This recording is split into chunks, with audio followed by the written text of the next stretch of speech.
she's a very beautiful woman. You know what? We're gonna go outside and we're gonna change this.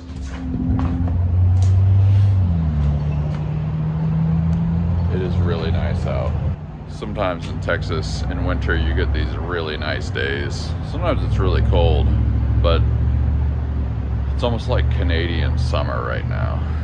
And now, in an absolute miracle of unrelatability, I am going to perform the morning roundup using only lyrics from late 60s to mid to late 70s Yes songs.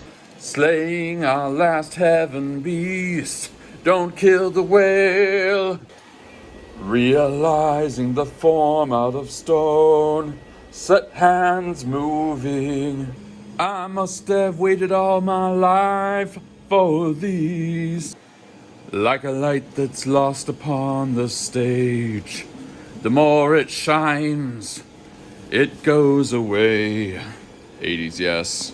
The setting up of other roads to travel on in old accustomed ways. Make the White Queen run so fast, she doesn't have time to make you a wife. Move on back to squares. Stand and fight we do consider, reminded of an inner pact between us, unseen as we go. Stand and renounce, falling chains to the floor. It's kill or be killing, fast as sins correct the flow. I'll be the roundabout, gonna make you out and out. And I heard a million voices singing, telling me the stories they had heard about. We got the bees buzzing. Everything is right with the world. We're gonna drop off the packages and then we are going to coffee it the F up. We're gonna come back here and hit the books. And we're gonna get those can dispensers going. It's gonna look awesome. I don't know why I'm so excited about this. Maybe it's because I haven't just sat down and designed something like geometric like this for a while. This appeals to me, but also adding the bars there. I'm kind of excited about that. When you get to be my age, you get excited about dumb stuff. Not quite warm enough for sunglasses. Don't think about it too hard. Something I've kind of wondered about and I'm just now vocalizing. What inspired everybody to start breeding dogs? It seems like there was this time like 300-400 years ago or something like that, maybe more like 200 to 300 years ago, where everybody, especially in European history, they just got wild about making breeds of dogs and like trying to get them to do all different kinds of things and perform all kinds of functions. Like something must have precipitated that, because it seems like before that you didn't quite have a bunch of breeds of dogs, or maybe it was more of a regional thing. Like, you know, this is Malta, so dogs look like this here, and this is Labrador, so dogs look like this here. But at some point it's like they started making like dachshunds, gopher dogs, like rat terriers that are like supposed to kill rats. Like what got people to do that? Maybe it was something that happened because of imperialism. Like all these European peoples started going to different places in the world and just seeing like all these weird kinds of dogs. And then people started realizing, oh, you can breed dogs and like make them look different and stuff. You can make different kinds of dogs. Maybe that's what it is. Maybe it has to do with the agricultural revolution. Got one more big one. This is a giant international order, so it's gonna be post office time. Here at the postie, I think I just got an email that says I received my first payment from YouTube. I'll have to check that later, but that's pretty cool. There we go. Coffee, coffee, coffee, coffee time. I like my coffee cheap. About to do a little dunk driving. One time I called my home growing up when only my dad was there for some reason, and he answered the phone, "Fraser Mortuary, you stab 'em, we slab 'em." And like, it could have literally just been anybody calling the house. I've always wondered, like, I should have laughed at that, but it was like so shocking that that's just what he would say. Like, we didn't have caller ID. It could have been anybody. Oh, somebody got wiped out big time. I think I've said before that I was a game programmer for a good while. I was just thinking about whether I could like make a game that simulates day trading. It would be interesting because I bet almost nobody that's a day trader also knows how to program games. This is a very unrelatable thing for me to talk about. It would be really fun though. Like, it would be a unique thing. It'd be an interesting way to teach people to day trade, basically. I never really liked puzzles, but maybe when I get old, I'll start doing puzzles. It seems like an old person thing. Maybe I'll be a puzzler. Longtime viewers who specifically watched the first couple of episodes of this show will remember that, like, I think it was in the first episode, I sponsored a NASCAR. And one thing this was making me think about is years and years ago, I had a friend drag me to a NASCAR race. One thing they kind of told me while I was there was NASCAR isn't particularly fun if you're not rooting for somebody. And so I knew nothing about NASCAR, and we had good enough seats so I could see the cars and stuff, of course. I guess pretty much any seat at those. I don't know enough about NASCAR to talk about this. So anyway, I picked some random person who I don't even remember the name of now. And like, as it went on, I found myself really pulling for that person. Like, I just got mad when like somebody overtook them or whatever.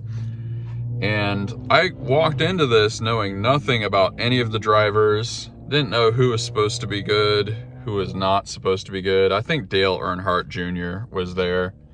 So a lot of people were cheering for him because people love Dale Earnhardt, of course. But I picked some other guy. And anyway, the point of all this is like my mental metaphor for tribalism. I had no rational reason to care who won that NASCAR race. And my guy, I'm pretty sure, didn't win. I would have remembered that. But like, you just are wired to pick a side. Like, this is just something, maybe especially men who are kind of competitive and stuff, obviously. Like, it's just something we're wired to do. I had no reason at all to care about, like, who won. But I was disappointed when my guy didn't win. Even though there's, like, no rational reason to do so. I don't know if there's anything super specific to take from that to apply to your own life, except to say, realize when you're doing that. Like, sometimes there are reasons to support one person over another, one company over another, whatever it is. But realize most of the time, your allegiances might be really, really arbitrary. And it would be better if most people kind of realize that that's the default. Not to say that any allegiance you will ever have is arbitrary, but like, we're just wired to just pick a side, and you need to realize that. On a somewhat tangential note, I didn't have any interest in NASCAR, but I love dirt track racing and demolition derbies and stuff like that. All of that is from my early experiences from going to festivals and fairs with my grandparents' small beef jerky company that they had in Indiana. In the middle of Indiana, in a bunch of small towns, they were a little famous. And so people would show up to these booths and stuff, like, year after year, just buying tons of jerky. It was a great way to grow up. But yeah, I do like the small, like, campy stuff, but I just never got into NASCAR. For me, it's just not fun to watch cars that are, like, professional. It's fun to watch, like, a car that some grandpa and their grandson worked on in their garage or something, you know, and you can usually kind of tell that that's what they did. It's like, if you have millions of dollars, I know you can have a good car. Like, I'm sure a millionaire corporation can build a great car, but it's way cooler when like some dude who's like an electrician does it on the weekend. The demolition derby and the figure eight, it's easy money in the bank. compared to running from the law in Oklahoma City with a 500-gallon tank. Since my first AdSense payment supposedly came through, I haven't checked my account. I assume it's came through because that's what the email said. I decided to go grocery shopping. I'm showing you because you guys literally kind of sort of put food on my table. Right here we've got bacon wrapped chicken, peppered pork chop. Brookshire Brothers makes these really good like pre-made fajita things. Honestly, not bad. I mean, that's $7 right there. Panko crusted pork chops, more of that chicken, more of the fajitas, and we've got more peppered pork chops. I mean, seriously, look at that. $7.31. This is amazing. I don't know why I never like started eating this stuff before. Also, yesterday I watched this channel that's like a living history thing.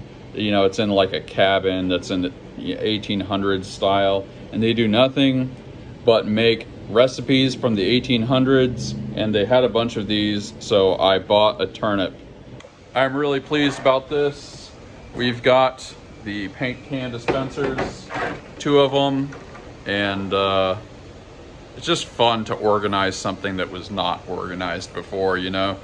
As you probably remember, we added these bars for obvious reasons. Now let's give it a test. This is it. Don't get scared now. Ah, come on. What? Okay, I'm gonna adjust the model before we make another one, but did a little adjustment here. Yeah, well, that basically works. There we go. Gotta love the organization. Look how nice and neat that is. I know this is so simple, but I just love this. So if I put this up, I probably am going to make a Cults 3D page where you guys can download some of the designs and stuff, because so many people in the last video said that they would be interested. I will put this up, but obviously we'll add a little bit of clearance here. The thing is, these paint cans are all slightly different sizes, so it was like very close, but yeah, we'll adjust it and make that a little wider. Also, with this design, you can just pick it up, you know? It's like a little cart or something, a little basket.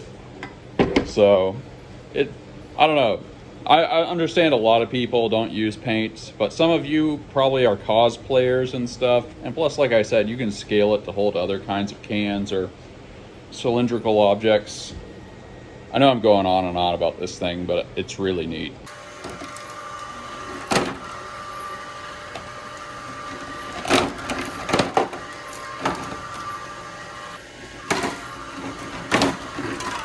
Thought I'd show you, we redesigned this. I put more gap here so that the thing would fall through more easily. I also put another crossbar because it just keeps it in better, you know.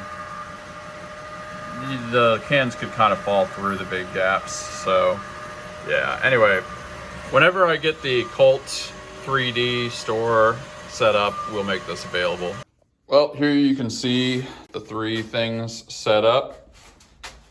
It works quite nice, and there actually is some space on the top layer to put a couple more things.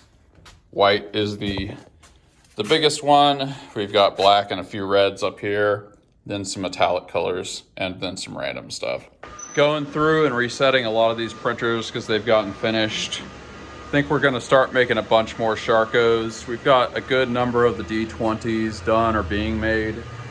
And I think this one, we're just gonna have it make aliens, because aliens are a pretty big item. It'd be nice to have like 6 or 7 of these. I'm making a couple more paint racks, and they are the updated model. Fate, it seems, is not without a sense of irony. All right, let's get into some stuff. This is, of course, a unicorn. Chuck Norris. This Chuck Norris is going to be bronze. just like the Chuck Norris that Chuck Norris has. How much Chuck would Chuck chuck if Chuck could Chuck Chuck? Couple of Einsteins here.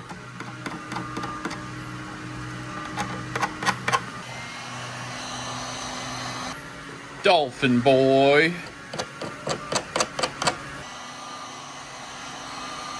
A Bob Marley. I've kind of reconfigured the paint room to have a lot more space. We're still gonna clear up some of this. But yeah, this is what everybody looks like before painting.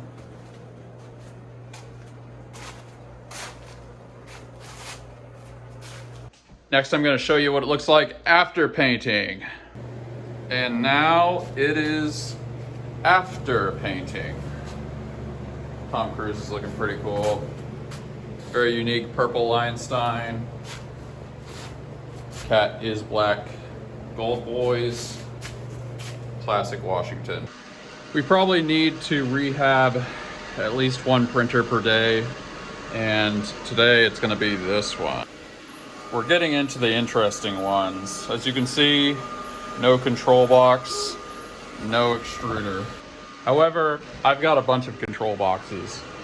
The Tronxy printers, those ones in the next room, these printers were so crappy that I ended up mostly bypassing this control box that comes with it because it's just completely god-awful. And so I was using CR10 control boxes, which are much more reliable to do some of the functions. And so we have a couple here that I'm pretty sure they work, because even though they were doing limited functionality, I wanted to choose control boxes that were reliable, so therefore they probably work. Here's one such specimen. Looks like all the parts are here. We're gonna plug it in and do our best to sort of make sure it's doing everything it needs to do. Then we're gonna hook it up. Let's see what we get.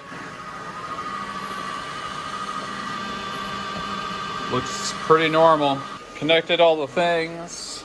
The bed is heating up adequately. You can see that the last thing I made on here was a couple of moais. This is like ancient history right here.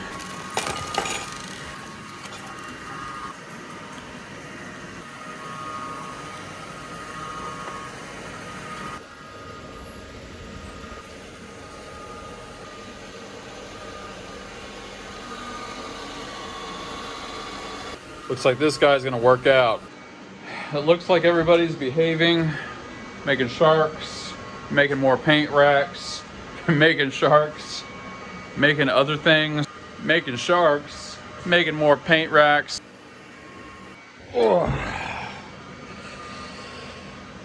what a day. Well, I'm very grateful for those paint racks. They really organize things super well. I feel like something I've been doing with my life, but this business in specific, is just finding like little aspects of it that I'm not quite happy with, and then like sorting that thing out. And yeah, the paint can thing, it's like I'd been using those baskets, but they're not very, you can only fit so many in there, and it's kind of messy, and you can't see them. Like, you can't see what's in the basket if you stack it in the most efficient way. Just having those paint racks, it's gonna be so good. I'm really glad that the rehabbing the printers thing is going well. So far, all the printers that I've kind of fixed up and stuff are just working.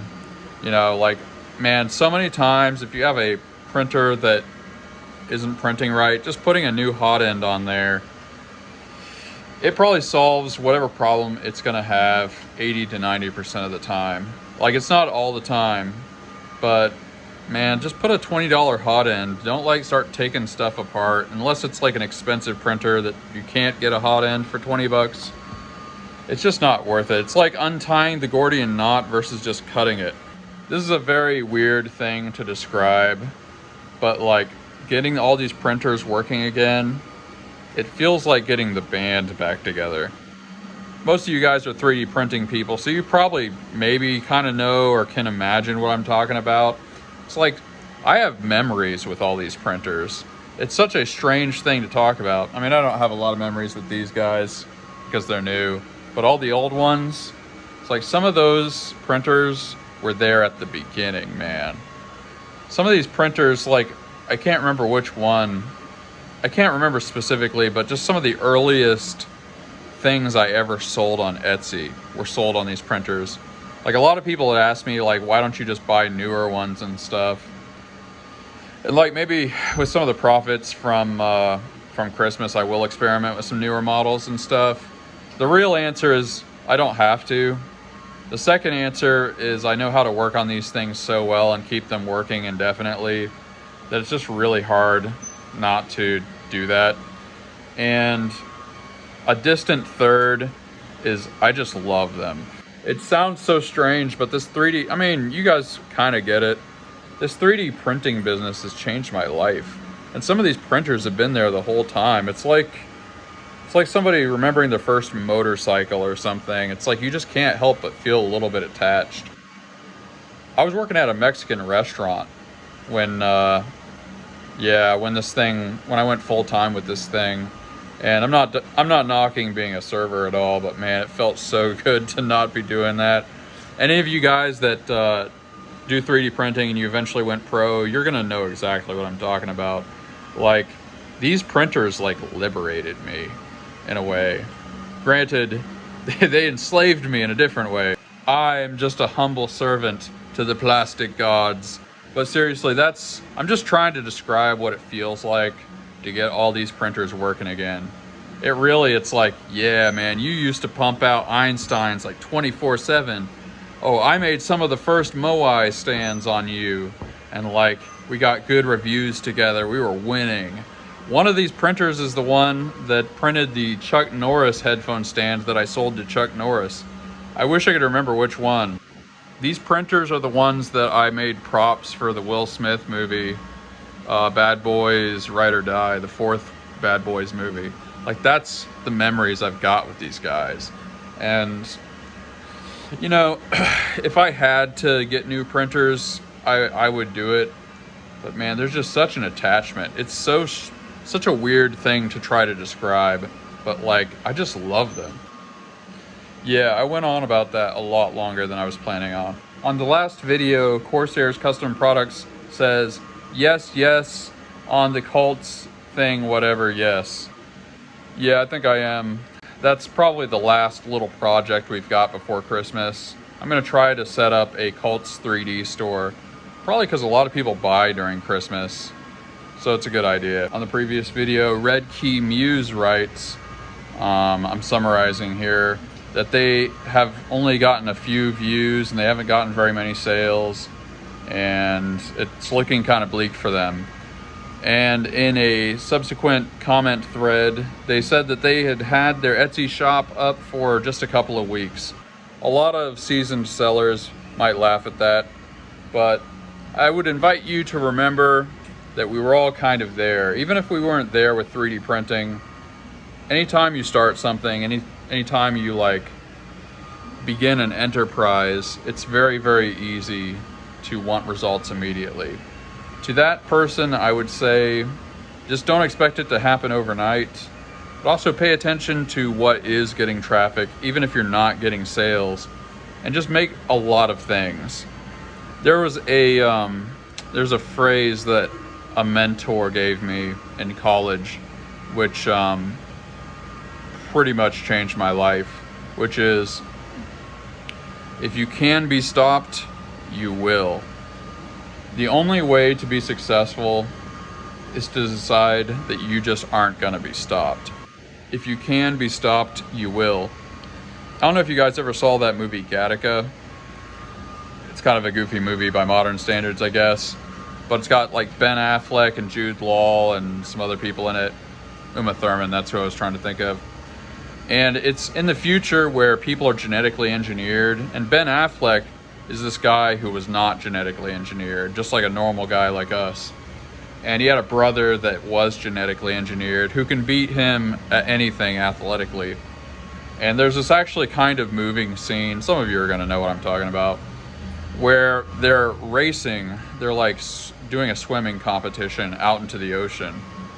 And I forget what they were like trying to swim towards, but of course Jude Law beats him.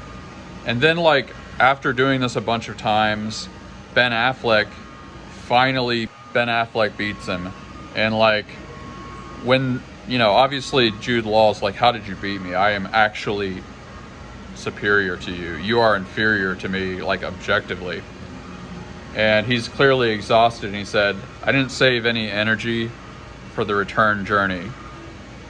That is my mental picture for dedication. Like, if maybe in some circumstances you should have a plan B, but like, don't be counting on that. You've got to be giving not just 100%. You have to give more than you even thought you had. The thing you got to realize is you are almost certainly not working at 100%.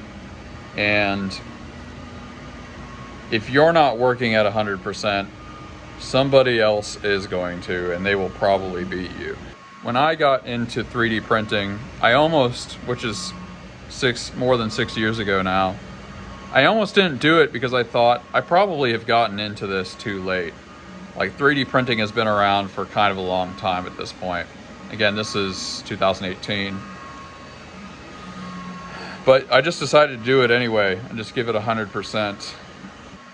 But I knew that there are other companies that are already established that have teams of people that can work to beat me, to outcompete anything I'm ever going to do. You got to realize that that's what you're up against, or at least you have to act like that's what you're up against, because otherwise you just don't have a chance. Like, there are teams of people who are just going to be like working together. There are companies that can pay people to do the design stuff and people to do the packaging stuff, and like, that's what you're against. That's what you're up against.